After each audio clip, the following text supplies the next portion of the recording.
بسم اللہ والصلاة والسلام علی رسول اللہ وعلی آلہ وصحبہ ومن والا وبعد۔ آج انشاءاللہ درس ہوگے کہ دعا دفع البلا والشرور کے لیے، یعنی بلا اور مصیبتوں کو اور شر اور فتنوں کو اپنے آپ سے دور کرنے کے لیے وہ دعا زیادہ سے زیادہ مؤثر ہے۔ اس موضوع میں آج میں بات کروں گا کہ دعا بلا اور مصیبتوں کو دور کرنے کے لیے ایک اہم اور سب سے مؤثر اعلیٰ اور مؤثر کردار ہے۔ اس وجہ سے امام ترمذی رحمہ اللہ اور امام احمد بن حنبل رحمہ اللہ اپنے مسند میں اور امام ترمذی اپنے سنن میں عبداللہ ابن عباس رضی اللہ تعالیٰ عنہ کی طریق سے ایک حدیث روایت کیا۔ ترمذی میں حدیث ہے نمبر 3551، اور رسول اللہ صلی اللہ علیہ وسلم انہی کلمات جو میں آگے تلاوت کروں گا یا آگے قرات کروں گا، انہی کلمات کے ساتھ دعا کیا کرتے تھے۔ اور یہ حدیث جو میں آگے ذکر کروں گا صحیح حدیث ہے، اور سب علماء کے اس حدیث کے صحت پر متفق ہے۔ اور حدیث کیا ہے کہ نبی صلی اللہ علیہ وسلم انہی کلمات کے ساتھ دعا کیا کرتے تھے۔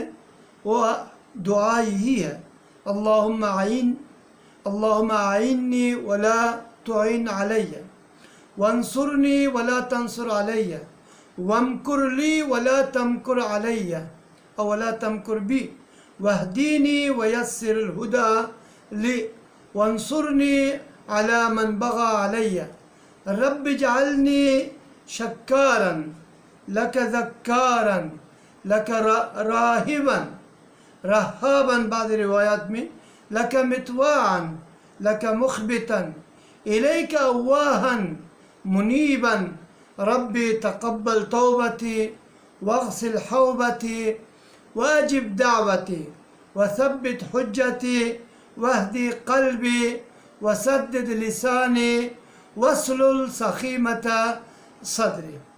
اس حدیث کو میں جو نبی صلی اللہ علیہ وسلم کے الفاظ مبارکہ اور نبی صلی اللہ علیہ وسلم انہی کلمات اور انہی الفاظ کے ساتھ دعا کیا کرتے تھے، میں اس کو ترجمہ کروں گا۔ نبی صلی اللہ علیہ وسلم نے فرمایا: اللہم اعیننی ولا تعین علی، اے میری رب میری مدد کر، میرے خلاف کسی کو مدد مت کر یا مدد نہ کر۔ وانصرنی ولا تنصر علی، مانا میری تائید کرو، میرے خلاف کسی کو تائید نہ کر۔ وامکر لی ولا تمکر بی، ایسی چل جو میرے حق میں ہو، نہ ایسی جو میرے خلاف ہو۔ واہدینی ویسر الہدی لی، مجھے ہدایت دو اور جو ہدایت مجھے ملنے والے ہیں اسی مجھ تک آسانی سے پہنچا دو۔ یہ ہے نبی صلی اللہ علیہ وسلم کی دعا۔ اور فرمایا: وانصرنی علی من بغی علی، اور مجھے اے اللہ مجھے تو اپنا مدد کر اور میرے خلاف کسی اور کو مدد مت کر۔ اور یہاں کہہ رہے کہ وانصرنی علی من بغی علی، اس شخص کے خلاف یا اس شخص کے مقابلے میں میری مدد کر جو مجھ پر زیادتی کرے۔ رب اجعلنی شکارا، بعض روایات میں شاکرا بھی آیا، لک ذکارا لک رہابا، اے اللہ مجھے تو اپنا شکر گزار اپنا یاد کرنے والا اور اپنے سے ڈرنے والا بنا۔ لک متواعا لک مخبتا الیک اواہا منیبا، اے اللہ اپنا اطاعت گزار اپنی طرف یاد لگانے والا دل لگانے والا بنا۔ ربی تقبل توبتی، اے میرے پروردگار میری توبہ قبول کر۔ واغسل حوبتی واجب دعوتی، میرے گناہ دھو دے، میری دعا قبول فرما۔ وثبت حجتی واہدی قلبی وسدد لسانی واسلل سخیمت صدری، اے میرے رب میرے دل مضبوط کر، میرے دلیل مضبوط کر، میرے دل کو سیدھے راستہ یا سیدھے راہ دکھاؤ، میری زبان کو درست کر، اور میرے دل سے حسد، کینہ، بغض، دشمنی، عداوت یا کسی سے ناراضگی نکال دے۔ یہی دعا جو آپ کے سامنے میں نے پیش کیا، نبی صلی اللہ علیہ وسلم انہی دعا کے ساتھ دعا کیا کرتے تھے۔ اللہم اعنی ولا تعن علی۔ ہم بھی اگر یہ دعا کریں جو نبی صلی اللہ علیہ وسلم نے کیا، ہمیں بھی وہی ملے گا جو نبی صلی اللہ علیہ وسلم کو ملا۔ نبی صلی اللہ علیہ وسلم نے یہ دعا کرتے کہ مجھے مدد کرو اور میرے خلاف کسی کو مدد مت کرو۔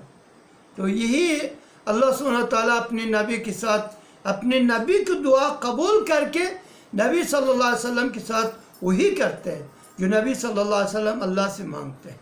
نبی صلی اللہ علیہ وسلم کو اللہ سبحانہ تعالیٰ نے مدد کیا اور صحابہ اکرام کو مدد کیا، نبی صلی اللہ علیہ وسلم کے خلاف کسی اور کو مدد نہیں کیا، ان کے خلاف ان کے دشمنوں کو مدد نہیں کیا۔ اگر آپ دیکھیں تاریخ اسلام کو اٹھا کر دیکھیں، سیرت نبوی کو آپ مطالعہ کر کے دیکھیں، آپ کو پتہ چلے گا کہ تاریخ اسلام میں نبی صلی اللہ علیہ وسلم کے پہلی دن سے، پہلی دعوت کے پہلی دن سے لے کر آخر تک، پھر خلفاء کے زمانہ میں، اس کے بعد بھی مسلسل آپ دیکھیں یہ دعا نبی صلی اللہ علیہ وسلم کی دعا پڑھنے والا ان کے حق میں یہ قبول ہو رہے ہیں، اللہ سبحانہ وتعالیٰ ان کو قبول کرتا ہے۔ اسی وجہ سے کہا کہ وَانصُرْنِ وَلَا تَنصُرْ بِي وَلَا تَنصُرْ عَلَيَّ، مجھے مدد کرو، میرے خلاف کسی اور کو مدد مت کرو، مجھے تائید کر اور میرے خلاف کسی کو یا کسی کی تائید نہ کر۔ اسی وجہ سے اللہ سبحانہ وتعالیٰ ہمیشہ اپنے نبی کو تائید کرتے ہیں، اور یہ ایک لمبے دعا ہے۔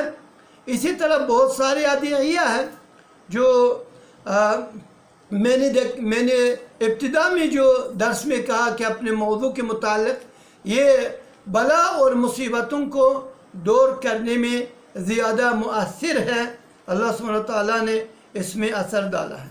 اسی طرح نافع اور اللہ سبحانہ تعالیٰ کو پسندیدہ اور اللہ سبحانہ تعالیٰ قبول کرنے والے دعاؤں میں سے ایک دعا یہ بھی ہے، دعائے ذی-النون علیہ السلام، یعنی یونس علیہ السلام۔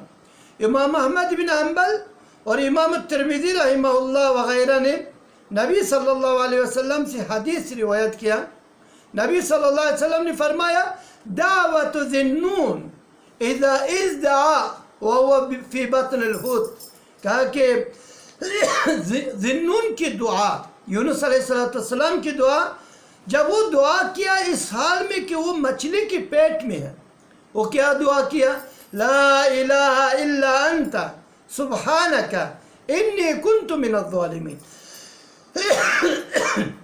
لا الہ الا انت سبحانک انی کنت من الظالمین، کہا کہ لا الہ الا انت، کوئی الہ آپ کے علاوہ نہیں۔ یہاں لوگ کہتے ہیں کہ وسیلہ کے پیچھے، قبروں کے پیچھے بھاگ رہے، یہاں یونس علیہ السلام اپنی توحید کو اپنی نجات کے لیے وسیلہ بنایا، لا الہ الا انت، آپ کے علاوہ کوئی نہیں، کوئی نہیں، نہ انس نہ جن، نہ ملک، نہ کوئی فرشتہ اور نہ کوئی انسان مقرب، نہ کوئی نبی، کوئی نہیں، لا الہ الا انت سبحانک، آپ پاک ہے ہر عیب سے، ہر نقص سے، آپ کے ہر چیز علی وجہ الکمال ہے، انی کنت من الظالمین، یقیناً میں ظالمین میں سے تھا کہ اپنے نفس پر ظلم کرنے والوں میں سے۔ تو یونس علیہ السلام توحید کو وسیلہ بنایا اپنے نجات کے لیے۔ ابھی جواب کی طرف دیکھیں، جواب کیا گیا؟ فَإِنَّهُ، نبی صلی اللہ علیہ وسلم نے کہا کہ فَإِنَّهُ لَمْ يَدْعُ بِهَا رَجُلٌ مُسْلِمٌ فِي شَيْءٍ قَطُّ، کوئی انسان انہی کلمات کے ساتھ دعا نہیں کرتا ہے، کوئی مسلمان انسان انہی کلمات کے ساتھ دعا نہیں کرتا ہے، الا استجاب اللہ لہ، مگر اللہ سبحانہ وتعالیٰ اس کے لیے اس کی دعا کو قبول کرتا ہے۔ انشاءاللہ یہ درس مسلسل جاری ہے، آگے بھی انشاءاللہ یہی درس چلے گا۔ السلام علیکم ورحمۃ اللہ وبرکاتہ۔